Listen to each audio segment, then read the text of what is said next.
लगभग जो छात्र है जो परीक्षा दे के आए हैं वो ये कह रहे हैं कि ये प्रश्न हमारी परीक्षा में आए थे, तो उन्हीं सभी का संग्रह करके ये प्रश्न आप तक पहुंचा रहा हूँ। ये पूर्णतः हम कह नहीं सकते कि ये प्रश्न इसी प्रकार उस पेपर में आए होंगे। हो सकता है कि बच्चों को ऑप्शन थोड़ा इधर उधर हो गया होगा, हो सकता है कि बच्चों प्रश्न भूल गए होंगे, लेकिन जिस प्रकार बच्चों ने बताया, हो सकता है जब हम प्रश्न देखते हैं तो वो अपने दिमाग में रहता है, याद रहता है, उसी के हिसाब से ये बच्चों ने बताया है। तो मुझे पूरी कोशिश है कि ये प्रश्न हूबहू वैसे ही आए होंगे। तो हम इनका थोड़ा उत्तर लेके आए हैं और प्रश्न के साथ उत्तर है वो आप देख लेना किस प्रकार से प्रश्न आया था। जिस प्रकार से प्रश्न आया है उस प्रकार से आपका सही हो रहा है नहीं हो रहा। ये प्रश्न लगभग 50 से ऊपर प्रश्न है जो आपका सही मूल्यांकन कर सकता है। चलो दोस्तों चलते हैं, बिना देर के हुए देखते हैं अपना उत्तर सही है या नहीं। इसका ज़्यादा मतलब इस पे ज़्यादा फोकस मत करना, क्योंकि ये वीडियो आपके लिए है। आपने बताया वैसे ही प्रश्न इसमें दिया गया है। हो सकता है ये प्रश्न किसी बच्चे के द्वारा गलत बता दिया गया हो, उसका ऑप्शन ऊपर नीचे हो गया हो, कोई प्रश्न में कहीं कहाँ लिखा हो, किसे लिख दिया गया हो, कहाँ लिखना था, कैसे लिख दिया, ये सभी वो प्रश्न पेपर आएगा उसके अंतर्गत दिया जाएगा। लेकिन जो बच्चों के द्वारा प्रश्न पूछे गए थे, बच्चों ने जो संग्रह करके दिया है, बच्चों ने जो प्रश्न बताए हैं उसी के आधार पर ये प्रश्न बनाए गए हैं। तो आप जरूर देखें इसको, अनुमानित प्रश्न है ये। अब देखें, पहला प्रश्न है, कोटा की स्थापना कोटा की स्थापना किसने की थी? तो आपको पता है कि माधव सिंह ने की थी। इसकी किसने की थी? माधव सिंह ने की थी। राजस्थान राज्य का अभिलेखागार कहाँ स्थित है? तो आपको सभी पता होना चाहिए, बीकानेर। कुचामन ख्याल के प्रमुख कलाकार कौन है? चैतराम, अमित, बेग, ताराचंद। यानी ये ताराचंद अलग है और ये चैतराम अलग और बेग अमित अलग है, याद रखना। दूसरा है, राजस्थान के लगने वाले अंतर्राष्ट्रीय सीमा कितनी है? Red clip. क्या नाम है? Red clip. दोस्तों ये याद रखना, ये प्रश्न हम हल्के में लेते हैं लेकिन प्रश्न बहुत इंपॉर्टेंट है। जो परीक्षा देने चाहते हैं उनको पता लगता है। हम कह सकते हैं कि पेपर बहुत सरल है। ऐसे जो उस समय जो अपना दिमाग चलता है वो बहुत महत्वपूर्ण होता है। उस समय हमारे दिमाग में क्या चल रहा होता है, कैसे समझ में आता है पेपर, वो 2 घंटे मायने रखते हैं आपका। कहने को तो सब कह सकते हैं कि ये पेपर सरल था, ऐसे था, लेकिन ये कुछ हम पूर्णतः बता नहीं सकते। राजस्थान में वर्तमान में कितने टाइगर रिजर्व आपको पता है? 3 है। कितने हैं? 3 है। राजस्थान शब्द का प्रयोग किसने किया था? कर्नल जेम्स टोड ने। कर्नल जेम्स टोड ने। राजस्थान शब्द का सर्वप्रथम प्रयोग किसने किया? कर्नल जेम्स टोड ने। राजस्थान का राज्य वृक्ष कौन सा है? खेजड़ी। याद रखना दोस्तों, राज्य वृक्ष कौन सा है? खेजड़ी। सबसे हल्की धातु कौन सी है? ये लिथियम। लिथियम है, मैंने सर्च किया था, मुझे इतना विज्ञान का इतना नॉलेज नहीं है, आप इसे देख लो, मेरे हिसाब से लिथियम है। छत्रपुर किसका प्राचीन नाम था? ये आपको याद रखना चाहिए। जब हम पढ़ते हैं नागौर होगा, छत्रपुर, नागौर, नागौर। छत्रपुर किसका प्राचीन नाम था? नागौर। ये जोधपुर के पास का क्षेत्र है, किसका क्षेत्र था? नागौर। छत्रपुर किसका प्राचीन नाम था? नागौर। याद रखना, क्योंकि इसको छत्रपुर कहा जाता था प्राचीन नाम। ठीक है ना दोस्तों? ठीक है, आगे चलते हैं दोस्तों। देखो आगे चलते हैं हम। हम्म आगे प्रश्न इस प्रकार है, सबसे ज्यादा नदियां किस संभाग में है? कोटा संभाग में। आपको पता होना चाहिए कि चंबल में जो सहायक नदी आके गिरती है, जैसे ये चंबल जा रही है इधर, तो ये बनास, ये चंबल में जो सहायक नदियां ज्यादा गिरती है, कहाँ से गिरती है? कोटा से गिरती हैं। तो याद रखें, सबसे ज्यादा नदियां किस संभाग से है? तो बारार। इधर जो कोटा का जो संभाग है, कोटे के अंदर जो जिले आते हैं, उन जिलों से जो नदियां निकलती है उनका ज्यादा इधर अपने प्रभाव देखा जाता है। अभी अब आगे चलते हैं अपने प्रश्न संख्या 11 पे। जल्दी जल्दी अपना उत्तर टिक कर लें। आगे देखो, जिलों की नगरी किसे कहा जाता है? आपको पता है, उदयपुर। सिटी ऑफ वेल्स, यानी जिलों की नगरी उदयपुर। कोई दिक्कत नहीं। मल्लीनाथ जी का मेला कहाँ लगता है? तिलवाड़ा बाड़मेर। आपको पता है मल्लीनाथ जी का मेला कहाँ लगता है? तिलवाड़ा बाड़मेर। तिलवाड़ा बाड़मेर, ठीक है ना। मलाना एक ट्रेन भी है, मलाना ट्रेन है, वो भी इस मल्लीनाथ जी के नाम पे है। जोधपुर प्रजामंडल की स्थापना किसने की थी? जयनारायण व्यास। याद रखना दोस्तों, इसकी ट्रिक है कि जोधपुर में जैन नारायण होता है, तो जोधपुर आपका मतलब क्या हो जाएगा? जयनारायण व्यास हो जाएगा दोस्तों। ठीक है दोस्तों, आगे चलते हैं। देखो अगला प्रश्न, देखो आप, अगला प्रश्न इस प्रकार है, मारवाड़ प्रगनारी विगत किसके द्वारा लिखी गई थी? मोहनोत नैणसी द्वारा। ये सही कर लेना, ये नैणसी है अभी, ठीक है ना। मोहनोत नैणसी, मोहनोत नैणसी, इसमें नैणसी लिख दिया, मोहनोत नैणसी है। मारवाड़ प्रगनारी विगत किसके द्वारा लिखी गई थी? मोहनोत नैणसी। जंगल की ज्वाला के नाम से किस वृक्ष को जाना जाता है? पलाश और डाक के वृक्ष। ठीक है ना दोस्तों, ये अपने जब वनस्पति या वन पढ़ते हैं उसके अंदर आते हैं, ठीक है ना। उस्ता कला कहाँ का प्रसिद्ध है? उस्ता कला बीकानेर। कहाँ का प्रसिद्ध है? बीकानेर। और बीकानेर में आपको पता है ऊंट पर जो डिजाइनिंग की जाती है वो सबसे प्रसिद्ध है। उरडा सम्मेलन कब आयोजित किया गया था? तो आपको पता है 17 जुलाई 1734। उसका जो अध्यक्ष बनाया गया वो जगत सिंह द्वितीय बनाया गया। ये प्रश्न काफी बार पूछा गया, या तो इस प्रकार पूछ लिया जाता है कि उरडा सम्मेलन की अध्यक्षता किसने की थी, तो जगत सिंह द्वितीय। अगर पूछ ले अब की बार ये प्रश्न इसी प्रकार आया होगा, या तो पूछा होगा कि उरडा सम्मेलन की अध्यक्षता किसने की, या इस प्रकार होगा कि उरडा सम्मेलन कब आयोजित किया गया। तो याद रखना 17 जुलाई 1734 को ये किस लिए किया गया था? मराठा शक्ति को, जो मराठा आक्रमण हो रहे थे उनको बंद करने के लिए ये रुड़ा सम्मेलन किया गया था, सभी राज्यों को इकट्ठा किया गया था। ठीक है ना दोस्तों। हाँ, आगे चलते हैं। अगला प्रश्न देखो, सांझी पूजन किसके द्वारा किया जाता है? तो आपको पता है सांझी जो होती है वो कुंवारी कन्या बनाती है। अभी कौन बनाती है? कुंवारी कन्या के द्वारा बनाया जाता है। ठीक है ना दोस्तों। ठीक है। राजस्थान का राज्य खेल क्या है? बास्केटबॉल। ठीक है ना, देख लेना अभी बास्केटबॉल है क्या? मुझे लगता है बास्केटबॉल है। जिस प्रकार से मुझे प्रश्न आते हैं उसे हो सकता है कि इसमें प्रश्न मेरे द्वारा गलत भी बता दिए गए, लेकिन मुझे ये कन्फर्म है कि जितना मुझे पता है वो सही है। हो सकता है कि मेरे द्वारा ये प्रश्न गलत उत्तर भी हो सकता है, आप देख लेना, पर ये 99% सही प्रश्न के उत्तर हैं। राजस्थान मानवाधिकार आयोग की स्थापना कब हुई? 18 जनवरी 1999। राजस्थान का प्रथम शाखा कब हुआ है? आपको याद होना चाहिए 1301 में हुआ था। कब हुआ? 1301 का मिर्दे वाला। खराड़ी बोली कहाँ बोली जाती है? शाहपुरा टोंक में। खराड़ी बोली कहाँ बोली जाती है? शाहपुरा टोंक में। ठीक है ना, हड़ौती क्षेत्र में बोली जाती है दोस्तों। ठीक है, हाँ जी, आगे चलते हैं। बहुत मतलब प्रश्न अब कहने को तो कह सकता है, मैं भी कह सकता हूँ प्रश्न बहुत सरल था, लेकिन जो वहां पे परीक्षा देता है उसको पता है पेपर कैसा था। कालीबंगा का उत्खनन किसके द्वारा किया गया? बिब्बीलाल और पिके थापर। बिब्बीलाल और बीके थापर। बीके थापर था, ये पिके थापर लिख दिया। ठीक है ना, बिब्बीलाल और बीके थापर ने किया था। ठीक है ना। ठीक है। खंभों की छतरी कहाँ स्थित है? ये खंभों की छतरी है। ये प्रश्न इस प्रकार से बच्चों ने बताया, अगर ये 32 खंभों की छतरी आ जाती है तो अपने, ठीक है ना, 84 खंभों की छतरी पूछ ले जा सकती है। 84 खंभों की छतरी आपको पता है कहाँ पे है? बूंदी में है। ठीक है ना, ये छतरी पूछा, ये पता नहीं किसकी छतरी स्वयं माध्यपुरम बताई हुई है। ठीक है ना, ये प्रश्न कुछ इस प्रकार बच्चों ने बताया कि ऑप्शन में ये है था, तो मुझे स्वयं माध्यपुर अच्छा लगा।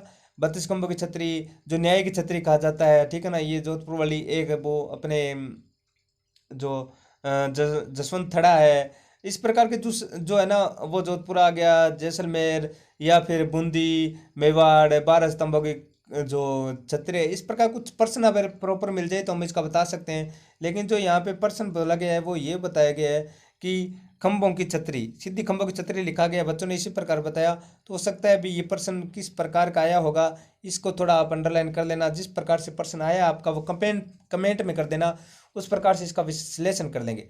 आदिवासी कुंभ कहाँ आयोजित होता है? कोई दिक्कत नहीं है, आपको पता होना चाहिए, बनेश्वर धाम डूंगरपुर। बनेश्वर धाम डूंगरपुर।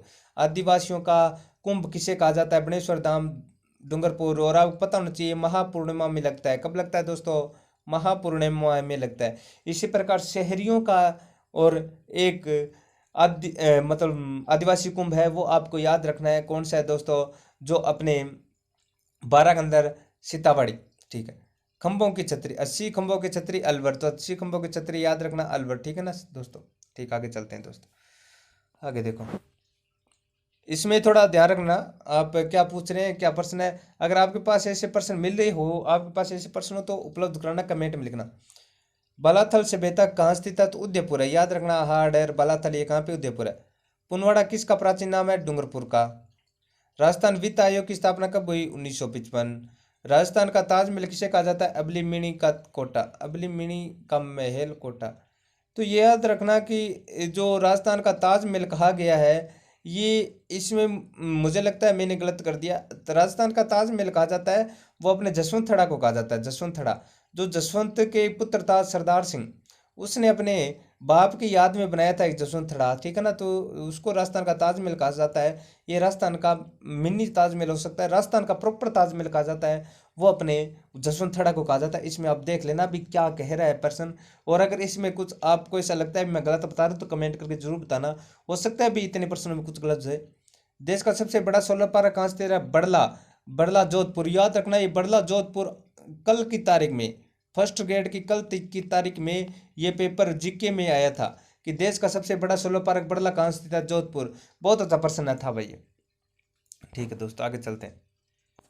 हाँ जी, आगे देखो, अगला वाला प्रश्न, जाति का ग्रासिया जाति का लोक नृत्य कौन सा? वालर नृत्य। वालर नृत्य आपको पता होना चाहिए कि ये कहाँ किया जाता है ज्यादा? ये सिरोही वाले क्षेत्र में किया जाता है, ठीक है ना। कहाँ किया जाता है? सिरोही वाले क्षेत्र में किया जाता है, ठीक है। बाढ़ में सांचौर बेसिन का क्यों प्रसिद्ध है? पेट्रोलियम के लिए। आपको पता होगा कि जो जैसलमेर, बाढ़ में और नागौर, बीकानेर, सांचौर जो भी बेसिन है, ये अपने पेट्रोलियम के लिए। बाढ़ में सांचौर बेसिन, बीकानेर, नागौर, जैसलमेर, ये सारे किसके लिए? पेट्रोलियम के लिए भी। बिरला सीमेंट कारखाना स्थित है चित्तौड़गढ़, ठीक है, निवाड़ा चित्तौड़गढ़। अजमेर का विलय राजस्थान में कब हुआ था? 1 नवंबर 1956। अजमेर का विलय राजस्थान में कब हुआ था? 1 नवंबर 1956, मेरवाड़ा, ठीक है ना। ये देख लेना, थोड़ा मुझे भी कंफ्यूज लग रहा है, आप भी देख रहे हैं। जितना मुझे पता था उतना मैंने बता दिया। गढ़ बिठली दुर्ग कहाँ है? अजमेर दुर्ग, ठीक है ना। अजमेर दुर्ग, अजमेर दुर्ग को क्या है? गढ़ बिठली दुर्ग, ठीक है दोस्तों। आगे चलते हैं, अगला वाला प्रश्न देखो। हाँ, अगला वाला प्रश्न है दोस्तों इस प्रकार कि गढ़ बिठली दुर्ग ये अजमेर हो गया। अगला प्रश्न है हमारे कि राज्य सूचना आयोग की स्थापना कब की गई? 2005 में। राज्य सूचना आयोग मतलब सूचना देने का अधिकार किसमें? 2005 में, जो हम सूचना ले सकते हैं।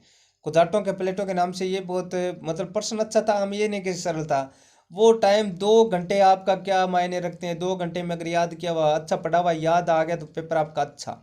अगर वो जब पढ़ाई न पढ़ने हुआ तो आपका दिमाग खराब। अगर 10% ऐसे आ गए, शुरू में 2% ऐसे आ गए जो आपको नहीं आता, दिमाग खराब। तो वो इस प्रकार से है, क्योंकि मुझे खुद को पता है, मैं खुद पेपर दे के आता हूँ तो मुझे पता है, याद होते हुए भी कुछ नहीं कर पाते। ये देखो, हाँ जी, राजस्थान में कुल कितनी छावनियाँ? 6 छावनियाँ थी। याद रखना कि मैं इसकी ट्रिक बना रखा, मापू सब शराब माँ से। आपके याद रखना कि अरे मापू सब, सॉरी, मापू सब शराब है वो अपने उसकी है, प्रजामंडल की है, प्रजामंडल क्या है, एकीकरण किया मापू सब शराब। और नानी अब देख, तो ना से नीमच, ना से नसीराबाद, नी से नीमच, अब का एरनपुर, बै का ब्यावर, अय का अपना एरनपुरा, बै का खे का खेरवाड़ा। तो 6 छावनियाँ थी भाई। महाशिवरात्रि का त्यौहार कब आयोजित होता है? ये फागुन मास की कृष्ण त्रयोदशी को होता है। ये प्रश्न भी मुझे कुछ बच्चों ने खास बताया कि ये प्रश्न आया, तो ये तो बहुत इंपॉर्टेंट प्रश्न है कि आया था। माघ फागुन मास की कृष्ण पक्ष त्रयोदशी को ये मेला भरा जाता है, ठीक है। महाराणा प्रताप का अग्रगामी शासकों का महाराणा प्रताप का अग्रगामी शासकों को कहा जाता है। तो याद रखना दुर्गादास, गलत, ये दुर्गादास नहीं होगा, यहाँ पे मैंने गलती से लिखा, दुर्गादास नहीं होगा, ठीक है ना। दुर्गादास मत करना बे इसका, ठीक है ना। ये दुर्गादास मैंने गलत लिख दिया, दुर्गादास नहीं होगा, ठीक है ना। बे गलीचे के काम प्रसिद्ध है? जयपुर के गलीचे काम प्रसिद्ध है? उदयपुर। गलीचा का मेला भी काम पड़ता है जयपुर में। मानव उदय सिंह का शासनकाल क्या था? 1540 से 1572 ईस्वी तक, ठीक है ना। 1540 से 1532 ईस्वी, 1540 से 1572 ईस्वी, ठीक है, ठीक है। ये भी देख लेना, 1533 भी हो सकता है, देख लेना, ठीक है दोस्तों। आगे चलते हैं, कौन सा प्रश्न इसमें हमने डाउटफुल छोड़ा था? अच्छा, ये महाराणा प्रताप का अग्रगामी शासक माना जाता है तो ये रावचंद्र सेन था भाई, रावचंद्र सेन याद रखना भाई, जिसने जोधपुर में इधर उधर बढ़कर अपनी मतलब मुगल अधीनता स्वीकार नहीं की थी उसने। आगे चलते हैं, हाँ भाई, राजस्थान का सबसे बड़ा कृषि पार्क सूरतगढ़ गंगानगर में है, और एक और ही पार्क है जो जैसलमेर भी श्री गंगानगर में, याद रखना। राजस्थान का मिनी खजुरा किसे कहा जाता है? किराड़ू मंदिर बाड़मेर को कहा जाता है। थेवा कला कहाँ प्रसिद्ध है? प्रतापगढ़। छत्र विलास महल कोटा, ये छत्र विलास कोटा। अगर आपको लगे इसमें कहीं कंफ्यूज है बूंदी को लेकर भाई, ये भी देख लेना भाई। तेजा जी की पत्नी का नाम पेमल दे, ठीक है दोस्तों। आगे चलते हैं, इसमें जो प्रश्न है कि लक्ष्मण का जो अवतार वृक्ष माना जाता है, तो आपको याद है पाबू जी, क्योंकि इसमें कुछ ऐसा है कि कहते हैं भी लक्ष्मण ने पहले 3 4 फेर लिए थे, 3 फेरे ने, कुछ इस प्रकार कहानियां कभी क्लास लेके हो तो बताऊंगा। तो लक्ष्मण जी का अवतार किसे माना जाता है? पाबू जी को। नृत्य का शिरोमणि किस नृत्य को कहा जाता है? घूमर, याद रखना भाई, किसको कहा जाता है? घूमर भाई। आगे चलते हैं भाई अपना, मुझे उम्मीद है कि ये प्रश्न आए होंगे आपके। हाँ भाई, फुलेरी आभूषण, फुलेरी आभूषण कहाँ पहना जाता है भाई? फुलेरी आभूषण कहाँ पहना जाता है भाई? ये याद रखना भाई, फुलेरी आभूषण, फुलेरी आभूषण कहाँ पहना जाता है? अंगुली, पैर की अंगुली में पहना जाता है। जैसलमेर का समगाम क्यों प्रसिद्ध है? वनस्पति रहित होने के कारण। क्यों वर्षा कम? तो यहाँ पे भैया आपका क्या है, वनस्पति कम है और जनसंख्या भी कम है। ब्लू पोट्री का संबंध किससे है? कृपाल सिंह शेखावत का, कृपाल सिंह शेखावत का। और कल प्रश्न आया था एक फर्स्ट ग्रेड में मीनाकारी का, मीनाकारी का आपका वो उसमें आपका पूछा हुआ था, यहाँ कृपाल सिंह शेखावत ब्लू पोट्री का, ठीक है ना दोस्तों। ठीक, आगे चलते हैं। भूतों का किला भानगढ़, भानगढ़ अलवर कहते हैं भी ये जो किला है ये अपने वैसे किला बहुत अच्छा किला है, लेकिन कहते हैं भी ये रहस्य में है, कोई इसके अंदर जाता है तो वापस नहीं आता, इस प्रकार की इसके अंदर कुछ बातें फैल रही है, बातें हो भी सकती है, क्या बता सकते हैं भाई, आगे देखो। हाँ भाई, बिंदुलाल भट्टाचार्य आयोग का संबंध किससे? बिजोले किशानंद भट्टाचार्य जो अपने उदयपुर के जो महाराणा थे, उन्होंने जागीरदार के तौर पर जो बिंदु भट्टाचार्य आयोग बनाकर जो राघवाचार्य है उन्होंने इधर एक कमेटी भेजी थी जिसने इसकी जांच की थी। गोगामेड़ी कहाँ पर है? हनुमानगढ़ है। ये गोगामेड़ी हनुमानगढ़ जो ये कहते हैं भी यहाँ धड़मेड़ी है, और शीर्ष मेड़ी है वो अपने ददेरवा चूरू में है। कटारगढ़ का संबंध है कुंभलगढ़ के लघु दुर्ग से, यानी जो कुंभलगढ़ का दुर्ग है उसमें सबसे ऊंची मीनार बनी हुई है जिसको कटारगढ़ दुर्ग कहते हैं, वहां पर ही अपने महाराणा प्रताप कुंभलगढ़ का निवास स्थान था। स्थापत्य कला का जनक महाराणा कुंभा कहा जाता है। राजस्थान राज्य निर्वाचन आयोग की स्थापना 1994 में हुई दोस्तों। आगे देखते हैं कुछ और प्रश्न है क्या? नहीं दोस्तों, आगे कोई प्रश्न नहीं है। इस प्रकार के मुझे लगता है ये 58 प्रश्न आपके बहुत महत्वपूर्ण है। ये 58 प्रश्न मुझे विश्लेषण और इधर उधर छानबीन करने के संग्रह करके मैंने बनाया है। आपको कैसा लगा ये जरूर बताना, सब्सक्राइब जरूर करना कि पेपर आते ही सबसे पहले आपको इसकी आंसर की बता दी जाएगी।